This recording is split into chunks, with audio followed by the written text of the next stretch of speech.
जब मैं high school में पढ़ता था तो एक सर आया करते थे कोचिंग देने के लिए हमारे घर पे। मेरा एक दोस्त भी पढ़ा करता था, तो हम उनकी बातें सुना करते थे। और क्लास तो बहुत स्ट्रिक्टली लेते थे, लेकिन क्लास ख़त्म होने के बाद बच्चे ऊब ना जाएं, तो उनके मनोरंजन के लिए हर दिन एक प्रैक्टिकल जोक बेस्ड कहानी सुनाया करते थे, जो कि गांव की किस्सों से जुड़ी हुई होती थी। तो ऐसा बहुत ज़्यादातर लोग करते हैं, आज भी करते हैं। गांव में जो पुराने व्यक्ति होते हैं वो क्या करते हैं कि उनका मनोरंजन का कोई साधन नहीं वो मानते, ना तो वो टीवी देखने में दिलचस्पी रखते हैं, ना वो मोबाइल चलाने में दिलचस्पी रखते हैं। तो वह आपस में हंसी मजाक करके या किस्से कहानियाँ कह कर के अपना मन बहलाया करते हैं। गांव का आज भी यही माहौल है। तो ऐसी ही एक कहानी छोटी सी मैं सुनाना चाहता हूँ, जो कि मुझे मेरे सर ने सुनाई थी। तो गांव में दो व्यक्ति रहा करते थे।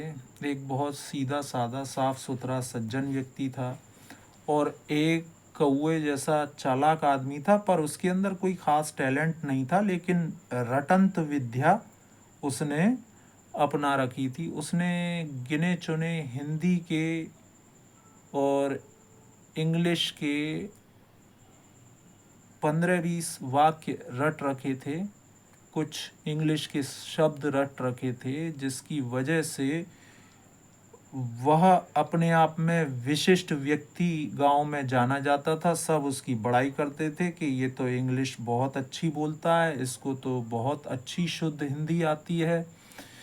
तो गांव में जब कोई सरकारी महकमे का व्यक्ति आया करता था, कोई भी ऐसा व्यक्ति जैसे कोई सरकारी डॉक्टर है, या फिर आवंटन के लिए कोई मंत्री वंत्री आ गया, या कोई टूरिस्ट घूमने के लिए आ गया, कोई फॉरेनर विदेशी, तो उसके सामने वो कुछ गिने चुने वाक्य और शब्द बोला करता था, जिससे लोग बहुत अच्छे से इम्प्रेस हो जाते थे। अब जो गांव वाले थे वो कुछ उसे पसंद भी करते थे और कुछ नाखुश हो जाते थे, क्योंकि वो जिस तरीके से उनसे बात करता था उतना वो हाई फाई रियल में था नहीं।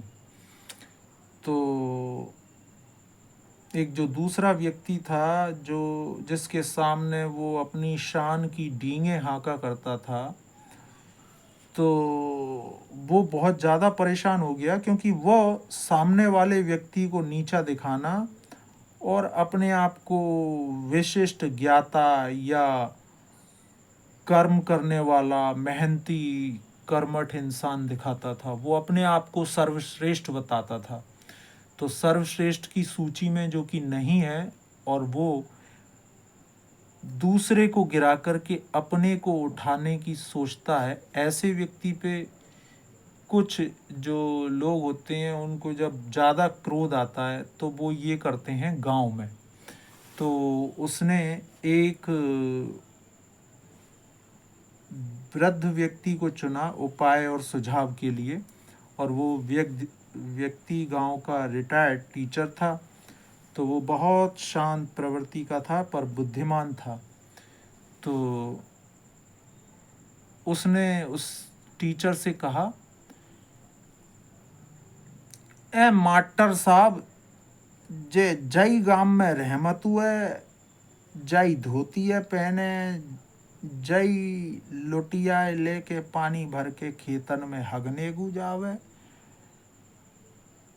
और जई कंडा लकड़ियन पे रोटी थापत हुए, जई गांव में रह के और जाई गांव की बुराई करे।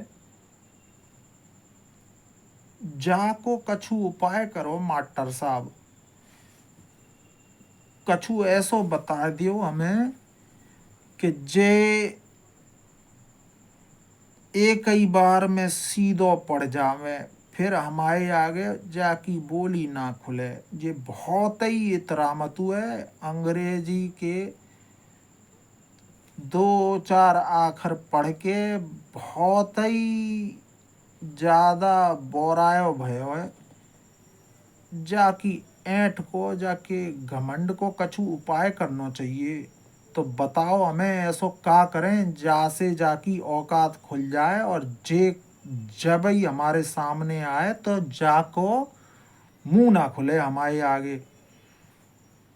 तो बोला, मास्टर साहब ने कहा कि देखो ऐसा करो, जब जे रात को धोती ओढ़ के सो रहा हो और पूरी नींद में हो, जैसे ही करवट ले एक बांस लेके जाना, जोर से इसके पिछवाड़े पे बजा देना, और जब जोर से बांस पड़ेगा तब ये अपनी ओरिजिनल लैंग्वेज में बोलेगा और जो इसकी भाषा है उसमें बोलेगा। जब ये हिल जाएगा तब ये ऐसा करने पे मजबूर होगा। तो गांव में उसने प्लान बना लिया। अब जब उसने प्लान बनाया तो अकेले नहीं गया, 15-20 को इकट्ठे कर लिया और रात में जब वो सो रहा था खटिया के पास गया, एक बांस लेके जैसे ही उसने करवट बदली वैसे ही उसने पिछवाड़े पे बांस बजाया जोर से। और जब बांस बजाया तो वो बोला, आए मर गो मर गो मर गो मर गो मर गो मर गो। तो जिन गांव वालों के सामने वो इतराया करता था उनके सामने उसकी वहीं के वहीं औकात खुल गई।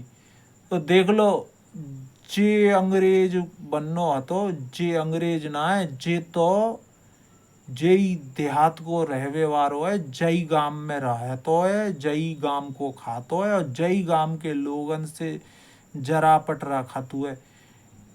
चाकी बोली जई है जो जे बोलो का है।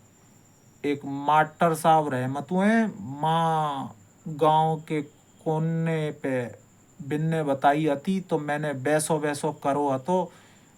मैंने सोते खेम जाई के पिछवाड़े पे बांस बजायो है, तब जे बोलो है अपनी असली भाषा। जे जेई है जे भी जेऊ हमारी तरह देहाती है, जे रंगो सियार बनो भयो हते, जे सियार ना है, जे जेई है।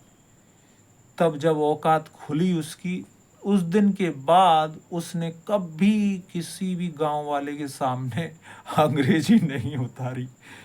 तो ऐसे रियल लाइफ से जुड़े हुए दिलचस्प किस्से वो लेकर के आया करते थे और हमें सुनाया करते थे। बड़ा मज़ा आता था।